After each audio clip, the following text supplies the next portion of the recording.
Everyone, welcome back to Alliance Science Academy's online platform regarding the current affairs of 2021. So अपने daily current affair की series को आगे बढ़ाते हुए शुरू करते हैं आज का session. Very good luck to everyone. So the first question is which among of the following is incorrect regarding the foreign portfolio investment. पहला है आपका it is generally a short term investment. दूसरा है it aims to increase capital availability. Third one is entry and exit is really difficult, and the last one is it is eligible for capital gain. You have to pause the video and comment your answer on the comment section. So let's see what is the answer. हमने we have discussed the foreign direct investment in the previous lecture. So यहाँ पे देखते हैं क्या होता है. इसका answer होगा आपका सी. हमने जब पहला लेक्चर भी डिस्कस किया था तो वहाँ पे भी हमने देखा था कि किस तरीके से आपका फॉरेन डायरेक्ट इन्वेस्टमेंट काम करता है. आपको याद होगा कि हमने डिस्कस किया था कि फॉरेन डायरेक्ट इन्वेस्टमेंट जो होता है आपका लॉन्ग टर्म होता है. ठीक, यहाँ पे जो बात करी गई थी फॉरेन पोर्टफोलियो इन्वेस्टमेंट की थी. फॉरेन पोर्टफोलियो इन्वेस्टमेंट आपका शॉर्ट टर्म होता है, तो पहला स्टेटमेंट आपका ठीक हो जाता है. दूसरा statement it aims to increase capital availability, बिल्कुल ठीक है. हमने जब फॉरेन डायरेक्ट इन्वेस्टमेंट भी डिस्कस किया था तो वहाँ पे देखा था कि वो आपका इंफ्रास्ट्रक्चर डेवलपमेंट में ज़्यादा हेल्पफुल होता है in comparison to capital availability के. ठीक, क्योंकि लॉन्ग टर्म है.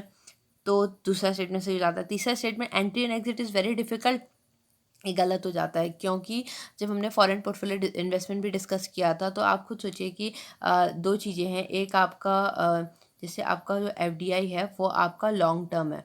ओके, अब जब वो लॉन्ग टर्म है और जो फॉरेन पोर्टफोलियो इन्वेस्टमेंट है वो आपका शॉर्ट टर्म है. सो एंट्री और एग्जिट डिफ़िकल्ट किस में होगी, जहाँ लंबे टाइम के लिए जो आपका कैपिटल है वो यहाँ पे लगा हुआ होगा, तो यहाँ पे आपकी एंट्री एंड एग्जिट डिफ़िकल्ट होगी. और यहाँ पे आपका एंट्री एंड एग्जिट बहुत ईजी होती है. इसीलिए हमने ये भी डिस्कस किया था कि इसको हॉट मनी भी कंसिडर किया जाता है, क्योंकि बहुत जल्दी ही मनी जो आपका मनी है वो पुल आउट करा जा सकता है इससे.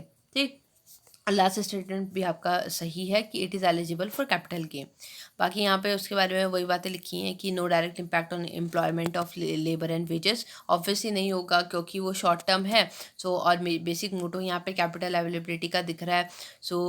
लेबर और एम्प्लॉयमेंट पे तो तब उसका इफेक्ट पड़ेगा जब वो बहुत टाइम तक आपका इकॉनमी बहुत टाइम तक आपका रहेगा वहाँ पे. ठीक, क्योंकि फिर वो पूरी इकॉनमी की साइकिल चलती है. तो इस तरीके से नेक्स्ट क्वेश्चन की तरफ बढ़ते हैं. With reference to the funds under members of parliament local area development scheme, MPLADS की बात कर रहे हैं. पहला स्टेटमेंट है MPLADS funds must be use to create durable assets like physical infrastructure for health education etcetera. दूसरा है specified portion of each MPs fund must benefit SC/ST population. Third one is MPLADS functions are sanctioned on yearly basis and unused fund can not be carried forward to next year.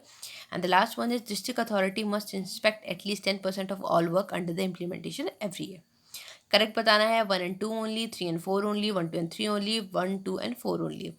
ये आपका exact previous year का question है जो आपका CSE के prelims में आया था 2020 के.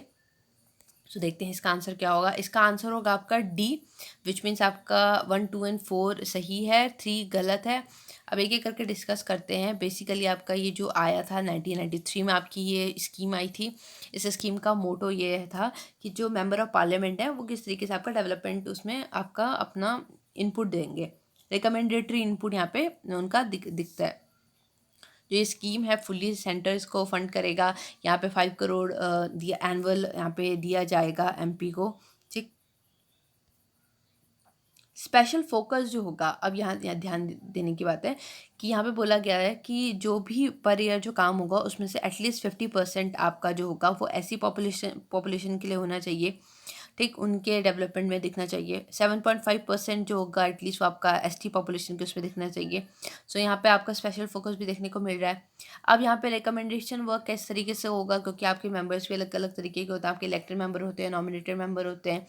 ठीक, तो जो लोकसभा के मेंबर्स होंगे आपके इलेक्टेड, वो क्या करेंगे, वो अपनी कॉन्स्टिट्यूएंसी में कहीं भी काम को रिकमेंड कर सकते हैं. याद रखिएगा यहाँ पे उनका काम रिकमेंड करने का है. जो एग्जीक्यूट करने के काम है ना वो यहाँ पे डिस्ट्रिक्ट अथॉरिटीज़ का होगा.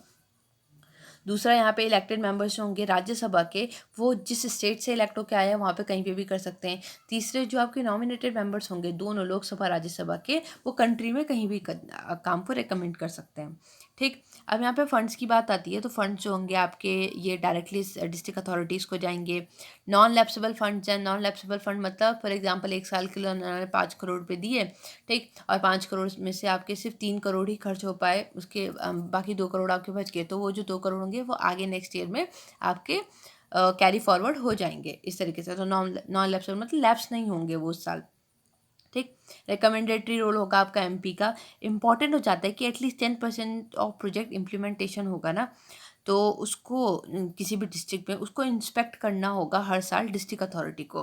और यही आपका जो थर्ड सॉरी लास्ट फोर्थ वाला जो कन्फ्यूजन क्रिएट करने वाला आपका स्टेटमेंट था वो यही था, क्योंकि अगर आपको इतना पता है कि ये जो फंड है ये नॉन लैप्सेबल है, तो आपका तीसरा स्टेटमेंट तो गलत हो जाता है कि क्योंकि यहाँ पे बोला गया कि can not be carry forward, ठीक। तो तीसरा गलत हो जाता है, तो 3 एंड 4 गया, 1 2 एंड 3 गया, तो आपका बचता है 1 एंड 2 ओनली, 1 2 एंड 4 ओनली। और जो लास्ट स्टेटमेंट है वो देख लिया गया है कि यहाँ पे आपका 10% इनको करना ही करना है, ठीक।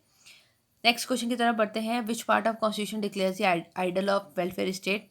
पहला है directive principles of state policy, दूसरा है फंडामेंटल राइट, तीसरा है preamble and the last one is 7th schedule. बहुत बेसिक क्वेश्चन है, लाइक बहुत ज़्यादा बेसिक है। सो इसका आंसर आपको बिल्कुल पता होगा, इसका आंसर होगा आपका डीपीएसपी, क्योंकि यहाँ पे स्टेट को बताया गया कि किस तरीके से वो वेलफेयर स्टेट के लिए डायरेक्टिव्स यहाँ पे दिए गए हैं कि वो वेलफेयर स्टेट को कैसे प्रमोट करेंगे, ठीक। अच्छा, यहाँ पे वैसे तो कुछ एक्स्ट्रा क्वेश्चन रखना चाहिए था मुझे, बट क्योंकि हमने बहुत बार डिस्कस किया है, यहाँ पे आप एक चीज़ बता सकते हैं कि आपके अकॉर्डिंग वेलफेयर स्टेट की डेफिनेशन क्या होनी चाहिए। यहाँ पे आप फिलोसफर्स को कोट कर सकते हैं, लाइक आप लोगों ने अगर पढ़े होंगे तो, मतलब आपको एक वेलफेयर स्टेट की डेफिनेशन बतानी है, ठीक। सोचिएगा थोड़ा, कुछ आप अपने तरीके से अगर आप कुछ इनपुट दे सकते हैं इसमें तो बहुत अच्छा होगा। जितना ज़्यादा आप अपनी नर्व्स को इन्वॉल्व करेंगे ना उतना ज़्यादा आपके लिए बेनिफिशियल होगा। नेक्स्ट क्वेश्चन की तरफ बढ़ते हैं। Right to privacy has been included under article 14, article 21, article 19, article 15।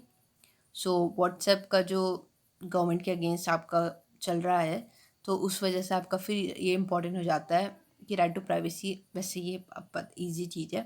सो इसका आंसर होगा आपका बी, विच मीन्स आर्टिकल 21 के अंदर आता है, बहुत ईजी। आर्टिकल 21 जहाँ पे आपका protection of life and personal liberty की बात करी गई है, ठीक। ये आपका सिटीजन्स और नॉन सिटीजन्स दोनों को अवेलेबल है, ठीक है। ज़्यादा से डिस्कस नहीं करेंगे क्योंकि फिर ये बहुत बड़ा हो जाता है और एब्सोल्युटली टाइम की लिमिटेशन है यहाँ पे। बट यहाँ पे हम थोड़ा बहुत देख सकते हैं इसको कि जो आपका इन्फर्ड राइट्स देखेगा यहाँ आर्टिकल 21 के अंदर वो कौन कौन से हैं। फॉर एग्जांपल आपका right to live with dignity है, right to privacy, right to speedy trial, cruel punishment, handcuffing and right to go abroad, right to free legal aid, right to shelter, इस तरीके से right to clean air. So इसको एक बार pause करके आप अच्छे से पढ़ सकते हैं। और अगर आपको और जो डिस्कस डिटेल्ड एनालिसिस है आर्टिकल 21, जो डिटेल्ड डिस्कशन आर्टिकल 21 पे, सो आपको जो पॉलिटी के लेक्चर्स में जो आर्टिकल 21 का लिंक मैं आपको यहाँ नीचे उसमें शेयर कर दूँगी, जो डिस्क्रिप्शन बॉक्स में शेयर कर दूंगी, आप उसमें जाके इसे अच्छे से कवर कर सकते हैं, ठीक। नेक्स्ट क्वेश्चन की तरफ बढ़ते हैं। Which among of the following is incorrect? The foreign tribunals are set up under the foreign tribunal order 1964. The tribunals are quasi-judicial bodies to determine if person staying illegal is foreigner or not. The amended order, Foreigner Tribunal Order 2019, empowers the individual to approach the tribunals. And the last one is none of the above. अच्छा question है, इसे अच्छे से करिएगा, मतलब pause करके अपना answer type करिए। देखते हैं इसका आंसर क्या होगा। इसका आंसर होगा आपका नन, विच मीन्स आपके सारे स्टेटमेंट सही हैं। सो पहला स्टेटमेंट यहाँ पे ये बोलते हैं कि फॉरेन ट्राइब्यूनल्स आपके जो सेटअप हुए थे, स्टार्टिंग की बात कर रहे हैं ना, मतलब सेटअप की बात कर रहे हैं, तो फॉरेन ट्राइब्यूनल्स ऑर्डर जो 1964 में आया था उसके थ्रू हुए थे। दूसरा, ये क्वासी जुडिशियल बॉडी है, बिल्कुल ठीक, जो डिक्लेयर करती है कि कोई पर्सन जो determine if a person staying illegally is a foreigner और नॉट, ठीक। तीसरा, यहाँ पे जो अमेंडेड ऑर्डर था आपका 2019 वाला, वो इंडिविजुअल को भी एम्पावर करता है कि वो ट्राइब्यूनल्स को अप्रोच कर सके। इसे देखते हैं। सो बेसिकली आपका जो ये ट्राइब्यूनल बनते हैं फॉरेन ट्राइब्यूनल्स, तो यहाँ पे आपका कॉम्पोजिशन दे रखा है कि एडवोकेट होना चाहिए जो आपका 35 से कम का ना हो, एटलीस्ट 7 ईयर्स का एक्सपीरियंस हो, ठीक है, प्रैक्टिस हो मतलब, और सो ऑन इसमें और कंपोजिशन में दे रखी है क्वालिफिकेशन। इम्पॉर्टेंट ये हो जाता है कि यहाँ पे मिनिस्ट्री ऑफ होम अफेयर्स जो है वो आपका यहाँ पे पार्टी दिखता है इसमें। और ये आपका जो इसी में जो इसने अमेंडमेंट इंट्रोड्यूस जो करे थे ट्राइब्यूनल एक्ट ऑर्डर में, तो उन्होंने यहाँ पे डिस्ट्रिक्ट मजिस्ट्रेट को भी एम्पावर करा हुआ है कि वो सारे स्टेट और यूनियन टेरिटरीज में ट्राइब्यूनल्स का सेटअप कर सकता है, ये बताने के लिए कि कोई पर्सन इलीगली रह रहा है वो फॉरेनर है या नहीं। ठीक, पहले जो पावर होती थी आपकी ट्राइब्यूनल्स को कॉन्स्टिट्यूट करने की, क्योंकि पहले सिर्फ सेंटर के पास होती थी, बट अब उन्होंने डिस्ट्रिक्ट मजिस्ट्रेट्स को भी ये पावर दे दी गई है। और जो अमेंडेड ऑर्डर था, जो हम ऑप्शन में भी बात कर रहे थे, तो यहाँ पे आपको इंडिविजुअल भी आपका ट्राइब्यूनल को अप्रोच कर सकता है। पहले क्या होता था, आपका सिर्फ स्टेट एडमिनिस्ट्रेशन जो होता था वो ट्राइब्यूनल में जा सकता था किसी सस्पेक्ट के अगेंस्ट, अगर उनको लग रहा है कि ये लाइक फॉरेनर है या फिर इसकी जो भी उसका स्टेटस उससे रिलेटेड कोई भी कन्फ्यूजन है, बट आप कोई इंडिविजुअल भी जा सकता है। नेक्स्ट पढ़ते हैं, Kaziranga national park and tiger reserve is in, कहाँ है? Assam, Manipur, Nagaland, none of the above. बहुत न्यूज़ में रहते हैं ये जो नेशनल पार्क्स होते हैं, तो इनकी लोकेशन इंपॉर्टेंट जाती है। एग्ज़ाम में ऐसे तो नहीं आएगा, बट लाइक आपको मैच द फॉलोइंग में आ सकता है, तो अगर आपको पता है तो आप इजीली कर सकते हैं। इसका आंसर होगा आपका ए। बहुत बेसिक था ये। सो आपका 1908 में बना था मैरी कर्जन की रिकमेंडेशन पे। पढ़ सकते हैं एक बार ध्यान से आप इसको, बाकी याद हो जाएगा। इसमें 2/3 of the world great one horn rhino यहाँ पे होते हैं, ये इंपॉर्टेंट हो जाता है वन हॉर्न राइनोज का। और यहाँ पे इनका इस जो नेशनल पार्क है इसको आपको वर्ल्ड हेरिटेज साइट का भी स्टेटस मिला हुआ है। ठीक, यहाँ पे आपके 4 मेन रिवर्स भी आपको यहाँ पे देखने को मिलती है, ब्रह्मपुत्रा, मोरा दिप्लू एंड मोरा धनसिरी। और यहाँ पे आपको बिग 4 जो यहाँ पे दिख रहे हैं, rhino, elephant, royal Bengal tiger, Asiatic water buffalo. So इसको याद रखिएगा। Next question, Sahyog Kaijin is a military exercise between India and, so Myanmar, Bangladesh, Japan, none of the above. इसका आंसर होगा आपका C, which means India and Japan के बीच में होने वाली है। ठीक, next question, arrange the following from north to south, Denmark, Germany, Switzerland, Spain. आपके ऑप्शन हैं A B C D, A B D C, B A C D या फिर बी ए डी सी। अच्छा क्वेश्चन है, pause करके इसको अच्छे से सॉल्व करिएगा। जोग्राफिकल लोकेशंस बहुत इंपॉर्टेंट जाती है कंट्रीज़ की इस तरीके से, और फिर ये यूरोपियन कंट्रीज़ तो इम्पॉर्टेंट ही है। आंसर होगा आपका ए बी सी डी, तो इसको देख लेते हैं कैसे।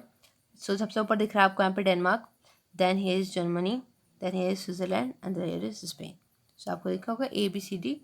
ओके, सो इम्पॉर्टेंट हो जाती हैं फिर इस तरीके की लोकेशन, कौन किसके साथ बॉर्डर शेयर करता है। ओके, हम तो नॉर्थ साउथ से अरेंज करने को दिख रहे हैं, बाकी आप इसमें एक बार देख सकते हैं कि जर्मनी किसके साथ करता है। जैसे ज़्यादातर उनको देखना चाहिए जो न्यूज़ का पार्ट रहते हैं, फॉर एग्जाम्पल जैसे फ्रांस को हमने करा था। ठीक, सो एक यहाँ पे नॉट दैट करेक्शन, बट हमने कल एक क्वेश्चन किया था जहाँ पे हमने पूछा था कि कौन फ्रांस के साथ लोकेशन शेयर नहीं करता है ना। तो यहाँ पे हमने देखा था कि यहाँ पे ये एक कंट्रीज थी आपकी। सो इस तरीके के आपके इंपॉर्टेंट हो जाते हैं कि कौन कहाँ पे लोकेशन शेयर करता है, कौन बॉर्डर शेयर करता है, कौन नहीं करता है, इस तरीके से। नेक्स्ट क्वेश्चन की तरफ बढ़ते हैं, Jayanti has been become the 12th subgenus और species of dash was found in Kura caves of Chhattisgarh. So किसकी स्पीशीज है? Spider, cricket, butterfly, none of the above. So इसका आंसर होगा आपका बी, विच मीन से क्रिकेट की स्पीशीज है, अभी मिली है। Okay, last question, global competitive index released bye.